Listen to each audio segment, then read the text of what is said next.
सुबह हमने आपको खबर दिखाई थी जिसमें सोनम वांगचुक ने ये कहा था कि वह आज जाएंगे खरदुंगला में और वहां पर अनशन करेंगे। और दो तस्वीरें आपके सामने, एक सोनम वांगचुक का थोड़ी देर पहले ट्वीट आया है जिसमें उन्होंने कहा है कि रास्ता बंद होने के चलते वो खरदुंगला नहीं पहुंच पाए, पर वो अपना जो उनका इंस्टीट्यूट है वहीं से वो शुरू कर रहे हैं अपनी जो आज अनशन वहाँ पे कर रहे हैं। दूसरा, ये जो तस्वीर है ये आपके सामने है पंचायत एसोसिएशन के मेंबर्स की, जिन्होंने एक चिट्ठी जारी कर बाकायदा सपोर्ट किया है सोनम वांगचुक का जो अनशन है उसके साथ, और तमाम लेह और कारगिल के लोगों से अपील की है कि वह आज वह अनशन करें 6 शेड्यूल की मांग को लेकर। और अब जो तस्वीरें आप अपने सामने देख रहे हैं ये लेह बुद्धिस्ट एसोसिएशन के तमाम मेंबर्स सोनम वांगचुक के सपोर्ट में बैठे हुए हैं एक दिन के अनशन पर। और लगातार हम आपको बताएं कि ये भी अनशन, तो हम अपना छोटा सा गणतंत्र दिवस मनाएंगे। आज का दिन बहुत बहुत बहुत ही महत्वपूर्ण है, अहम है, क्योंकि इस दिन हमने अपने संविधान को अपनाया था और यही संविधान इतना आगे है, इवॉल्व है कि ये भारत की जो विविधता में एकता है उस विविधता को न सिर्फ सहना सिखाता है बल्कि उसका संरक्षण भी सिखाता है। तो इसीलिए हम कह रहे हैं कि इसी संविधान में लद्दाख जैसे इलाकों के लिए या यहाँ के जलवायु, यहाँ के लोग, उनका रहन सहन, उनका कल्चर, उसके लिए ऐसे संरक्षण भी हैं जिससे कि हम अपने इस क्षेत्र को बचा सकते हैं, बेहतर कर सकते हैं, उसकी विकास बिना विनाश के कर सकते हैं। तो आजकल जलवायु परिवर्तन के चलते हम में से हर एक का एक फर्ज बनता है कि हम कम से कम अपने सतह पर अपना रहन सहन, अपनी जीवन शैली ऐसे बनाएं, सिर्फ लोग ही नहीं, प्रकृति भी, जो यहाँ के पशु पक्षी हैं, जानवर हैं, उनका भी कैसे संरक्षण हो, सिर्फ लोगों का ही नहीं। तो इसीलिए आज से आप लोगों को पता है मैं ये अनशन भी शुरू कर रहा हूँ कि इसका जो 6 शेड्यूल है वो लद्दाख पर भी लागू हो, जहाँ पर जनसंख्या जनजातीय है। और जैसा हमारे संविधान में ऐसे जगहों के लिए, ऐसे क्षेत्रों के लिए प्रावधान है, वो यहाँ भी लागू हो।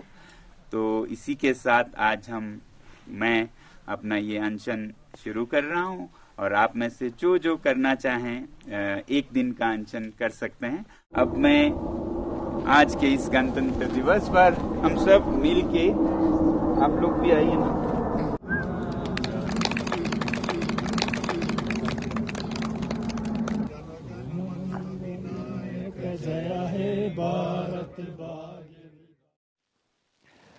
मेरे प्यारे प्रधानमंत्री श्री नरेंद्र मोदी जी, आपको लद्दाख के बर्फीली पहाड़ों से नमस्कार। मैं अभी खारदुंगला, जो कि दुनिया के सबसे ऊंचे दर्रों में से एक है, वहाँ पर हूँ। 18,000 फुट की ऊंचाई पर धूप बर्फ पर इतना चमक रहा है कि मेरी आंखें खोली नहीं जा रही है, मगर फिर भी दिन में तापमान -20 डिग्री है। मैं आपको ऐसे में सुनाने आया हूँ लद्दाख के मन की बात। इस विषय पे जाने से पहले मैं आपको ये बता दूं कि पर्यावरण के क्षेत्र में आपने जो पहल किए हैं उसका मैं बहुत ही बड़ा प्रशंसक हूँ। ऐसे वक्त में जब विश्व के अन्य नेता एनवायरमेंटल क्रिमिनल्स यानी कि पर्यावरण अपराधी जैसे नज़र आते हैं, उस समय आपने न सिर्फ भारत में बल्कि विश्व को नेतृत्व दिया पर्यावरण को संरक्षण करने के क्षेत्र में। मोदी जी, आप तो जानते ही हैं पर्यावरण के दृष्टि से लद्दाख कितना महत्वपूर्ण है। लद्दाख और हिमालय दुनिया के उत्तरी ध्रुव और दक्षिणी ध्रुव के बाद तीसरा ध्रुव यानी कि 3rd पोल भी माना जाता है। 3 साल पहले ऐसे ही मैं आपसे जुड़ा था। उस वक्त मैंने आपसे लद्दाख के नाजुक पर्यावरण के संरक्षण की भीख मांगी थी। यूटी मिला इसके लिए तो वो बहुत खुश हैं, मगर यूटी के साथ जो जनजातीय लोगों को संरक्षण मिलते हैं 3 महीने हुए आज से ठीक, और इसकी कोई घोषणा नहीं हुई। मगर अफसोस के साथ कहना पड़ रहा है कि 3 साल बाद आज लद्दाख की हालत पूछें तो नॉट वेल। और नहीं तो कब मिलेगा? 6 शेड्यूल, 6 शेड्यूल। और नहीं तो कब मिलेगा? 6 शेड्यूल, 6 शेड्यूल। और नहीं तो कब मिलेगा? 6 शेड्यूल, 6 शेड्यूल। और नहीं तो कब मिलेगा? 6 शेड्यूल, 6 शेड्यूल। उन्हें चिंता थी कि लद्दाख के ज़मीन को, लोगों को, पर्यावरण को संरक्षण कहाँ से मिलेगी, जो कि पहले मिलता था धारा 370 से जम्मू कश्मीर के। मगर उन्हें ये भी मालूम था कि लद्दाख की जनजातीय आबादी को भारत के संविधान में संरक्षण मिलता है। संविधान का अनुच्छेद 244 में 6th शेड्यूल या 5th शेड्यूल के अंतर्गत शेड्यूल एरियाज घोषित होते हैं, जहां पर ट्राइबल जनजातीय जनसंख्या 50% से ऊपर हो। अब लद्दाख में तो 95% से भी ऊपर जनजातीय लोग हैं, तो लोगों को पक्का विश्वास था कि सरकार उस माध्यम से संरक्षण देगी, और सरकार ने भी शुरू में यही विश्वास दिया, आश्वासन दिया। वो चाहे गृह मंत्रालय हो या कानून मंत्रालय हो या जनजातीय मंत्रालय हो, सब जगह से, हर जगह से समाचार आया कि लद्दाख को 6 शेड्यूल में लिया जाएगा। बल्कि मैं आपको बताऊं, जनजातीय मंत्री अर्जुन मुंडा जी ने खुद अपने आप एक पत्र लिखकर मुझे आश्वासन दिया, आप देख सकते हैं, कि हम लगे हुए हैं लद्दाख को 6 शेड्यूल में लेने के लिए, आप चिंता ना करें। तो मुझे विश्वास मिला कि अब लद्दाख का संरक्षण होगा। मगर लद्दाख के सभी लोगों की ये खुशियां दुख में बदल गई जब महीने बीत गए और उस बारे में कोई बातचीत नहीं हुई, बल्कि यहाँ तहाँ सुनने में आया कि लद्दाख को अब 6 शेड्यूल में नहीं लिया जाएगा। तो परेशान होकर लद्दाख के लोगों ने फिर उन सर्दियों के कड़कती ठंड में प्रदर्शनियां करना शुरू किया।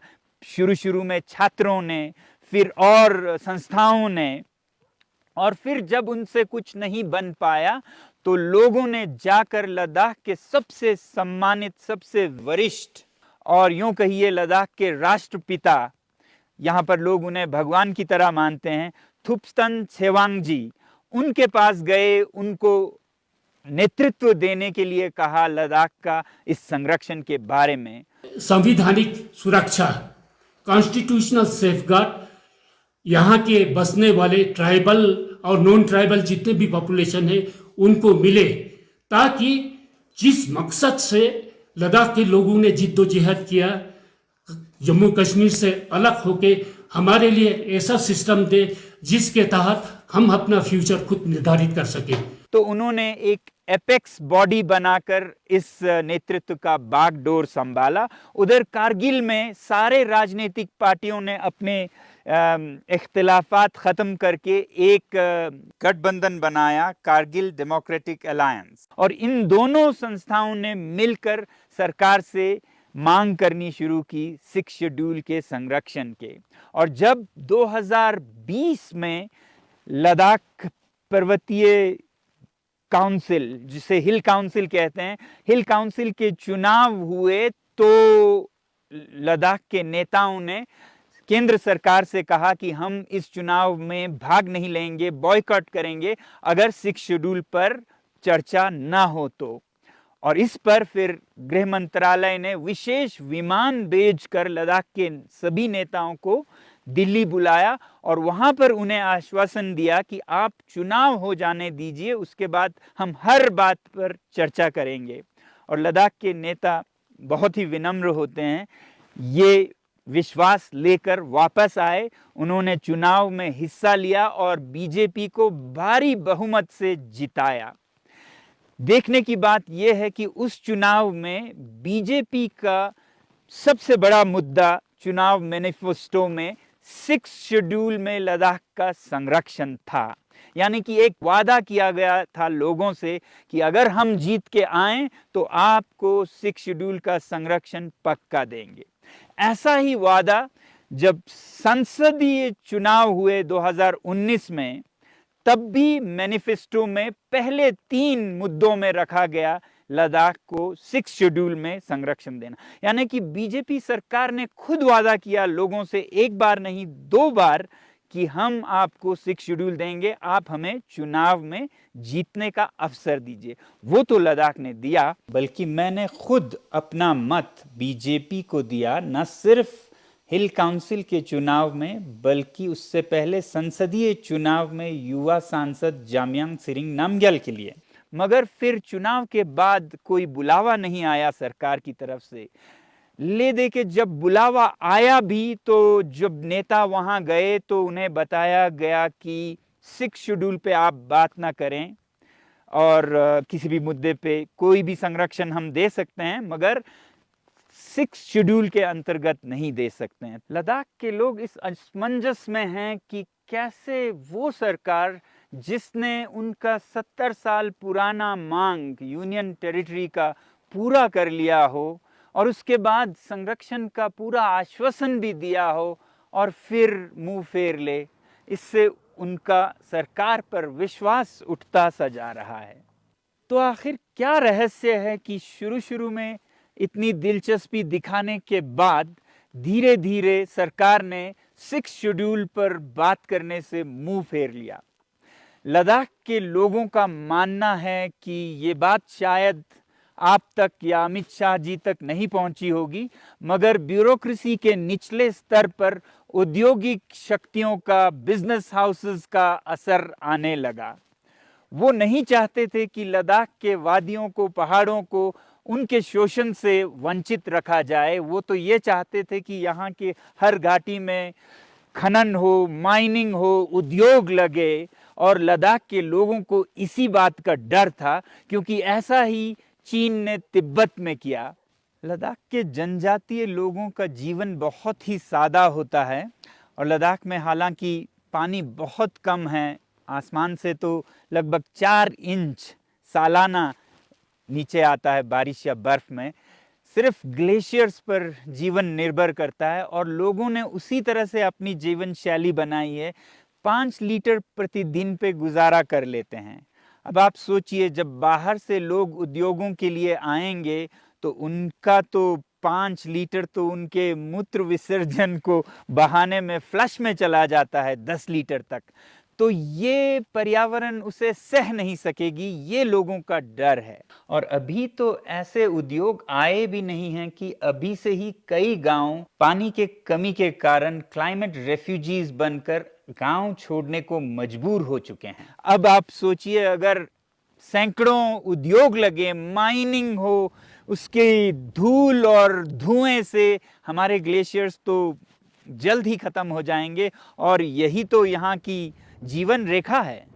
पर्यावरण के अलावा लद्दाख सैनिक दृष्टि से भी बहुत ही संवेदनशील है। अभी जहाँ मैं खड़ा हूँ, खारदुंगला नुब्रा का एक हिस्सा है जिसकी सीमाएं एक तरफ पाकिस्तान से पश्चिम में जहाँ सियाचिन ग्लेशियर है और पूरब में गलवान घाटी में चीन से लगती है। तो यहाँ जितने भी जंग हुए, हर जंग में लद्दाख के लोग सेना के साथ कंधे से कंधा मिलाकर डटे रहे हैं, सक्रिय रहे हैं। फिर वो चाहे 1948 में पाकिस्तान के कबाली सैनिकों के साथ जंग हो या फिर 1962 में चीन के साथ, 65 में पाकिस्तान के साथ, 71 में फिर पाकिस्तान के साथ और 1999 में जो कारगिल युद्ध हुआ उसमें तो लद्दाख के युवा युवतियां बसों में भर भर के पोर्टर का काम करने के लिए, हथियारों को ढोने के लिए, सैनिकों का मनोबल बढ़ाने के लिए घरों से पकवान बनाकर, कपड़े बनाकर युद्ध के मैदान में जाके निकल पड़े थे। और मैं ये कहूँगा कि अगर चीन अपने मिसाइल्स और फाइटर जेट्स पर गर्व करता है और पाकिस्तान अपने तोपों पर, तो भारत यहाँ के स्थानीय लोगों पर, जो कि भारतीय सेना के हर समय साथ रही है, ये जो खूबी है वो ना पाकिस्तान बयान कर सकता है, ना चीन, क्योंकि पाकिस्तान में भी स्थानीय लोग उनके साथ नहीं हैं, यहाँ सीमावर्ती क्षेत्रों में, और चीन में तो तिब्बत के लोग चीन के खिलाफ हैं। मगर भारत ही एक ऐसा देश है जहाँ एक बांध की तरह लद्दाख के लोग बराबर खड़े हैं।